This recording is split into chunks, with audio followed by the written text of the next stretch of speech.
여러분, 완벽한 시작, 이 말 참 좋지 않나요? 누구나 꿈꾸는 말이죠. 하지만 그 완벽함은 대체 어떻게 시작됐고 또 어떻게 금이 갔을까요? 오늘 모든 이야기의 출발점, 창세기 1장부터 4장까지를 함께 들여다보면서 세상과 또 우리 자신의 맨 처음을 한번 탐험해 보겠습니다. 그리고 본격적인 이야기에 앞서서요. 오늘 우리가 함께 나눌 내용은 주정빈 목사님의 오늘도 말씀과 함께를 바탕으로 했다는 점을 먼저 말씀드립니다. 이 자리를 빌려 깊은 감사의 인사를 전합니다. 자, 그럼 이야기의 첫 장으로 들어가 볼까요? 창세기 1장과 2장이 그려내는 세상은 정말 완벽함 그 자체입니다. 모든 것이 제자리에 따딱 있고 모든 것이 선한 상태. 상상만 해도 마음이 평화로워지지 않으세요? 창세기는 정말이지 아주 장엄한 선포로 시작하잖아요. 태초에 하나님이 천지를 창조하시니라. 이 한 문장은요, 이 세상이 그냥 어쩌다 보니 생긴 우연의 산물이 아니라 분명한 의지와 목적을 가진 말씀으로 시작되었다고 선언하는 겁니다. 생각해보세요. 그분의 말씀 한마디에 모든 게 이루어져요. 빛이 있으라 하시니까 빛이 생기고요. 하늘과 땅, 바다가 제자리를 찾습니다. 그리고 식물, 해와 달, 온갖 생물들까지. 이 순서를 보면 혼돈에서 질서로, 텅 빈 것에서 가득 참으로 나아가는 창조의 리듬 같은 게 느껴지죠? 그리고 이 모든 창조의 클라이맥스에서 하나님은 자신의 형상을 따라서 사람을 만드십니다. 이게 정말 중요한 개념인데요. 그냥 우리가 다른 동물보다 좀 똑똑하다 이런 차원의 얘기가 아니고요. 모든 인간은 그 존재 자체로 존엄하고 이 아름다운 세상을 잘 돌봐야 할 책임까지 부여받은 아주 특별한 존재라는 뜻이 담겨 있습니다. 그리고 창조의 매 순간마다 이 말씀이 계속 반복되어 보시기에 좋았더라.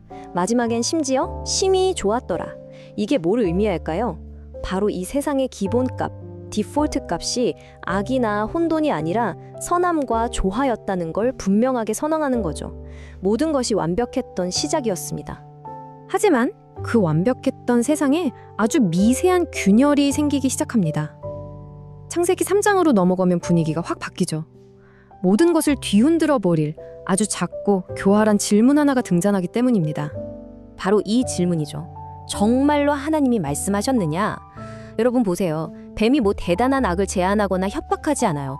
그냥 아주 작은 의심의 씨앗 하나를 푹 던질 뿐입니다. 정말로? 이 한마디가 절대적인 신뢰에 처음으로 금을 가게 만드는 겁니다. 죄가 어떻게 우리를 무너뜨리는지 그 방식이 이 세 단계 안에 다 들어있어요. 첫째, 하나님의 말씀을 의심하게 만들고요. 둘째, 그 결과 하나님과의 관계가 깨져버리죠. 그리고 마지막은 니 탓이야 하면서 사람 사이의 관계까지 박살내는 겁니다. 작은 의심에서 시작해서 모든 관계를 무너뜨리는 거죠. 결국 죄의 본질은 이거예요. 나 하나 살자고 다른 누군가를 밀어내는 것. 내 잘못을 덮으려고 관계를 깨버리는 것. 이것이 바로 모든 관계를 무너뜨리는 죄의 핵심 속성입니다. 그런데요, 이야기가 그냥 심판으로만 끝나지 않습니다. 물론 죄에는 반드시 대가가 따르죠. 하지만 동시에 하나님은 부끄러움에 떠는 그들을 위해서 직접 가죽옷을 지어서 입히십니다. 여기서 우리는 정말 중요한 원리를 처음으로 보게 되는 거예요. 죄를 덮기 위해서는 반드시 누군가의 희생이 필요하다는 것을요. 그리고 4장으로 넘어가면 우리는 이 죄라는 것의 무서운 번식력을 보게 됩니다. 한번 들어온 죄가 얼마나 빠르고 파괴적으로 퍼져나가는지, 부모 세대의 불순종은 글쎄요, 자식 세대에서 인류 최초의 살인이라는 끔찍한 비극으로 이어지고 맙니다. 문제의 시작은 가인의 마음속에 있었어요. 자기의 재물이 받아들여지지 않았을 때 그는 그 실망감을 하나님 앞에서 풀지 않고 마음속에서 분노로 키워나갔습니다. 바로 이 다스리지 않은 감정 하나가 모든 비극의 씨앗이 된 거죠. 이때 하나님께서 가인에게 하시는 경고는 사실 오늘 우리 모두에게 하시는 말씀이기도 해요. 죄가 문에 엎드려 있느니라. 죄가 그냥 나쁜 감정이나 생각이 아니라 우리를 집어삼키려고 문 바로 앞에서 웅크리고 있는 맹수와 같다는 거예요. 그리고 우리에게는 그것을 다스려야 할 책임이 주어졌다는 거죠. 하지만 결국 가인은 그 경고를 무시하고 동생을 죽이고 말죠. 이 사건이 우리에게 보여주는 교훈은 정말 명확합니다. 마음에 허락한 그 작은 틈, 그 작은 분노가 결국 살인이라는 큰 파괴로 이어진다는 사실입니다.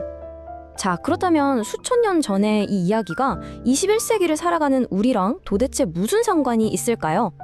놀랍게도요, 여기서 발견되는 죄의 작동 원리가 지금 우리 삶 속에서 똑같이, 정말 똑같이 일어나고 있거든요. 에덴 동산에서 그 뱀이 던졌던 질문, 정말로 기억하시죠? 그 질문은 오늘도 우리 귓가에 속삭입니다. 에이, 정말 그렇게까지 해야 해? 이번 한 번인데 이 정도는 괜찮지 않을까? 이렇게 하나님의 말씀을 은근슬쩍 타협하게 만드는 내 안의 목소리는 뭘까요?